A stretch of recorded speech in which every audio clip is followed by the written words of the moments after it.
নমস্কাৰ বন্ধু বান্ধৱীসকল। তো অন্য এটা নতুন ভিডিঅ'লৈ আপোনালোক প্ৰতিজন ব্যক্তিকে ৱেলকাম কৰিছোঁ আৰু ভগৱানৰ ওচৰত প্ৰাৰ্থনা জনাইছোঁ যাতে আজিৰ দিনটো সকলোৰে ভালে যাওক আৰু সকলোৱে নিজৰ মনৰ কামনাবোৰ পূৰণ কৰক আৰু নিজৰ কৰ্মক্ষেত্ৰত ভালদৰে আগবাঢ়ি যাওক। তো মই আজি এই চেগতে প্ৰতিজন ব্যক্তিক মোৰ ইউটিউব চেনেললৈ ৱেলকাম জনাইছোঁ, প্ৰণৱজ্যোতি শইকীয়া।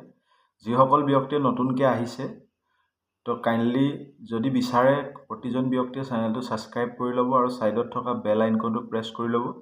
আৰু যিসকলে ফেচবুকত চাই আছে ফেচবুকত আপোনালোকে কাইণ্ডলি পেজটো ফ'ল' কৰি ল'ব, পাৰে যদি লাইক কমেণ্ট শ্বেয়াৰ কৰি দিব।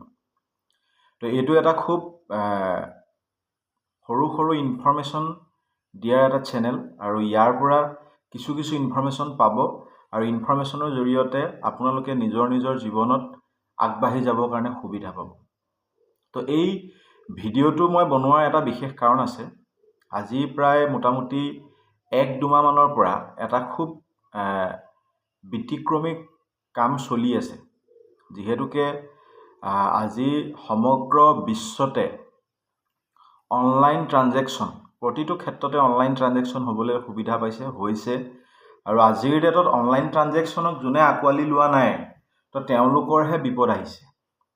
কিন্তু এটা কথা বন্ধুসকল, যে এতিয়া আজি কেইবাদিনৰ পৰা যিসকল ব্যক্তিয়ে ধৰি লওক বেপাৰ বাণিজ্য কৰি চলি আছে, যিসকল ব্যক্তিয়ে দোকান চলাইছে, যিসকল ব্যক্তিয়ে তেল ডিপু চলাইছে, যিসকল ব্যক্তিয়ে ডাঙৰ ফেক্টৰী চলাই আছে, তো সেই QR কোডত যিটো পে'মেণ্ট কালেকশ্যন কৰে বা QR কোডত যিটো পইচা লয় বা সচৰাচৰ আমাৰ গাঁওবিলাকত আজিৰ ডেটত যদি চোৱা হয় ইজনে সিজনত পইচাটো QR জৰিয়তে দি দিয়া হয়।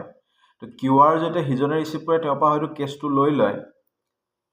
এটা খুব ভাল মাধ্যম, খুব ধুনীয়া মাধ্যম, প্ৰতিজন ব্যক্তিয়ে কৰি আছে। কিন্তু আজি কেইদিনমানৰ পৰা এটা বিশেষ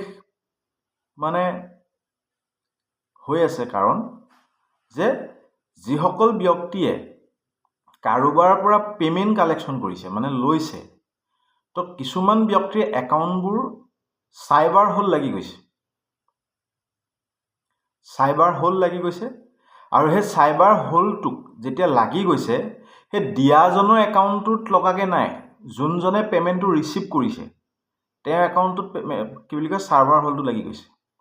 আৰু যিজনে ৰিচিভ কৰিছে তেওঁ যে চাৰ্ভাৰ হোল লাগি গৈছে, তেওঁ একাউণ্টত যিমান টকাই আপুনি ডিপ'জিট নকৰক, পইচাটো কিন্তু ডিপ'জিট হ'ব, একাউণ্টত কিন্তু শ্ব' কৰিব, কিন্তু সেই পইচাটো সেই পাৰ্টিকুলাৰ মানুহজনে একাউণ্টৰ পৰা উলিয়াব নোৱাৰে বা কোনোবা পাৰ্টিক পে'মেণ্ট কৰিব লাগে, পে'মেণ্ট কৰিব নোৱাৰে। কাৰোবাক বিপদে আপদে মেডিকেলৰ বিল দিব লাগে, হয়তো বিলো দিব পৰা নাই।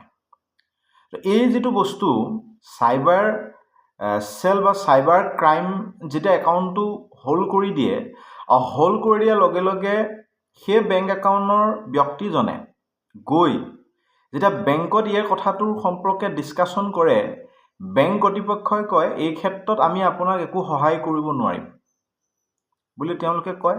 আৰু কোৱাৰ পাছত সেই মানুহজনে, যিহেতুকে আমাৰ অসমত যিমান পঢ়া শুনা মানুহ থাকিলেও আজিৰ ডেটত প্ৰতিজন মানুহৰে একাউণ্ট থাকে, প্ৰতিজন মানুহৰে একাউণ্টত পে'মেণ্ট সোমায় আৰু প্ৰতিজন ব্যক্তিয়ে আমাৰ QR থাকে, আজিকালি গুগল পে' থকা হৈছে। 100%ৰ ভিতৰত মোটামুটি 80%, 85% মানুহৰে আছে। কিন্তু যেতিয়া সেই একাউণ্টটো চাইবাৰ ব্লক লাগি যায়, লাগি যোৱাৰ পাছত তেওঁ যেতিয়া খুলিব নোৱাৰা হয়, সেই একাউণ্টটো কিমান দিনত খোল খাব সেইটো বেংক কৰ্তৃপক্ষই কিন্তু ক'ব নোৱাৰে। তো সেইকাৰণে বন্ধুসকল, আৰু খুবেই এটা ইনফৰ্মেটিভ ভিডিঅ' হয়, তো একদম সাৱধান আজিৰ ডেটত, যে কোনোবাই পে'মেণ্ট এটা অনলাইন দিয়াৰ আগত আপুনি সেই ব্যক্তিজনৰ সম্পৰ্কে সঠিক ইনফৰ্মেশ্যন নোহোৱাকৈ আপুনি পে'মেণ্টটো একচেপ্ট নকৰিব।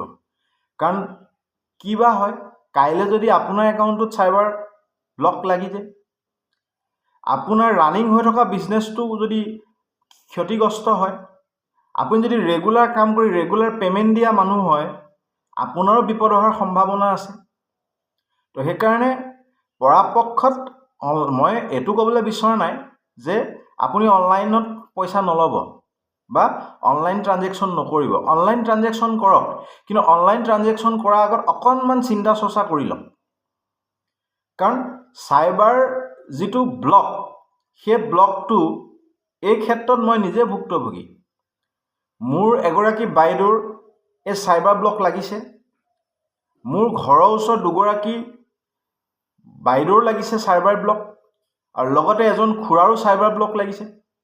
বেলেগ একো নহয়, তেওঁলোকে সৰু সুৰা ট্ৰানজেকশ্যন কৰে, কিন্তু সেই ট্ৰানজেকশ্যনটোত কিবা ইনফৰ্মেটিভ হয়তো চাইবাৰ চেলে পাবও পাৰে, কিন্তু একাউণ্টটো চাইবাৰ হোল্ড কৰি দিয়া হয়। আৰু সেইটো কাৰণে পৰাপক্ষত অনলাইন ট্ৰানজেকশ্যন কৰোঁতে বা অনলাইনত গুগল পে', ফোনপে', পে'টিএম এইবোৰ কৰি পইচা কালেকশ্যন কৰোঁতে বা দিওঁতে অলপমান সাৱধানতা অৱলম্বন কৰাটো ভাল। আৰু যদি আমি অকণমান সাৱধানতা অৱলম্বন কৰিব নোৱাৰোঁ, হয়তো কাইলৈ বিপদটো আপোনাৰ মোৰো হ'ব পাৰে। তো এইখিনিয়ে কথা। যদি ভিডিঅ'টো ভাল লাগিছে, নিজৰ বন্ধু বান্ধৱীৰ মাজত শ্বেয়াৰ কৰি দিব। আহক আমি প্ৰতিজন ব্যক্তিয়ে নিজেও সজাগ হওঁ আৰু প্ৰতিজন ব্যক্তিকে সজাগ কৰোঁ এখন সমৃদ্ধিশালী অসম গঢ় লৈ উঠাত, সমৃদ্ধিশালী দেশ গঢ় লৈ উঠাত আমি প্ৰতিজন ব্যক্তিয়ে আগবাঢ়ি যাওঁ। Thank you. জয় হিন্দ, জয় আই Assam. Thank you so' much. Thank U.